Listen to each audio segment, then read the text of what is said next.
Hi there, Malcolm here with my 362nd Booktube video, and today I'll be bringing you a review for Black Widow, I Am the Black Widow, Kelly Thompson. And this is volume 2 of whatever series of Black Widow this happens to be a volume 2 of. Last year I read the Marvel Select Black Widow Deadly Origin as my first Black Widow book, and I was less than impressed.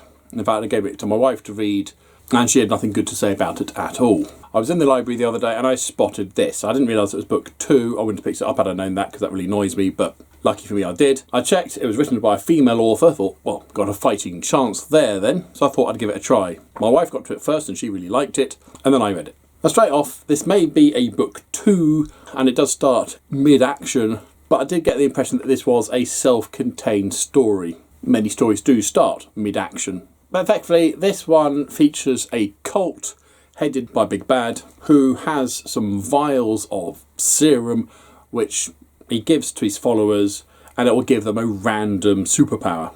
A bit like the Terrigenesis or using Kree blood, this is another method, but it becomes quickly apparent that if a person uses their new abilities too much, they burn out, fatally, in a way linked to their ability. And so Black Widow and White Widow team up, along with some other characters as well, to stop this going on. And that's essentially the main crux of the story. The opening segment sees Black Widow rescuing somebody from the clutches of this cult, someone who has already been given this serum, and they use her to find out more about what's going on and to help track down likely locations where the next meetup's going to take place, that sort of thing. But yeah, I really enjoyed this. I found the story was well paced, I found the action really nicely handled, and the downtime where they're trying to work out where next to go, who's involved, what's really going on, really helped also develop those character moments, particularly dealing with Black Widow's past. This is one I didn't know anything about. Apparently she's got a child which has been taken from her for some reason, somehow. I don't fully understand why, but that was possibly dealt with in the book 1. But she's dealing with that. And of course she also deals with problems in a less bloodthirsty way than the White Widow. And then there's the girl that they rescued, called Lucy, who's coming to terms with the fact that she's now got powers that she didn't ask for, that might actually end up killing her. But also the fact that she used to work for this cult, and now she realises that what she was doing wasn't great. So there's a whole extra level of intrigue with that. And of course then we have 2 other people pop up as well. One is introduced after the fact, which is very entertaining. But the other one just turns up. There was no warning or hint that this one was going to be there. I was like, hey, awesome. I was like, hang on, where do they come from?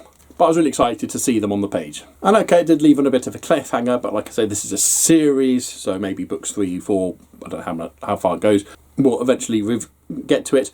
But then at the same time, you don't always get your answers. The Big Bad isn't always stopped. So I appreciated that as well. There was humour in here. It wasn't necessarily laugh out loud funny, although I did chortle a couple of times. But it was very nicely balanced against the action and the seriousness of what was going on. And I did deal with some very heavy emotional moments. One of the cultists is captured, and while they're interrogating him, his ability triggers and he dies before them. Not too similar to Senator Kelly in the original X-Men movie after being given powers by Magneto. So it's a case of, I have seen that before. Okay, different ability, but it was still pretty interesting to see. But then the after effect of that, while they're dealing with what's left of the body, and it's like, what do we do with this? And we don't even know his name. Who knows who this person was? And they rescue another person from the cult.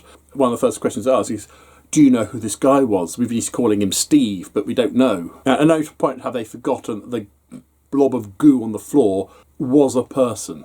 And I really appreciated that touch. The artwork was pretty nice. There was a very interesting effect that they used. In this scene, for example, there's a slightly blurred background because we're featuring the 2 women in the front having a conversation, while Lucy in the background is just doing whatever.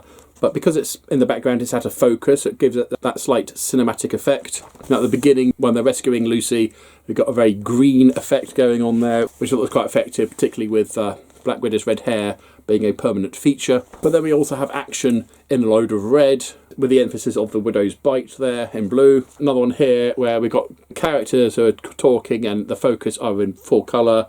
The backdrop is just a vague pink with some outlines. And finally, when fighting the Big Bad, we have this wonderful double-page spread as we follow the various actions she goes through with some more detailed interactions between the 2 combatants. Yeah, I thought the nice variety of artwork in here was really interesting and clever. Not necessarily saying it was needed, but I think it really kept things interesting, not that they weren't interesting already. They're like the 100,000s that accompanied the cherry. Not essential, but fun to have. Highly recommend this one, booktastic. But I'd really like to get hold of more from this series. Good stuff. So, have you read Black Widow, I Am the Black Widow? What did you think about it? Or what's your favourite Black Widow story that you'd recommend for me to try next? Comment down below, please. But as usual, if you have nothing else to say, then please keep it to yourself. Thank you. Don't forget to like, subscribe, and other GP things if you want. Until next time, see you later.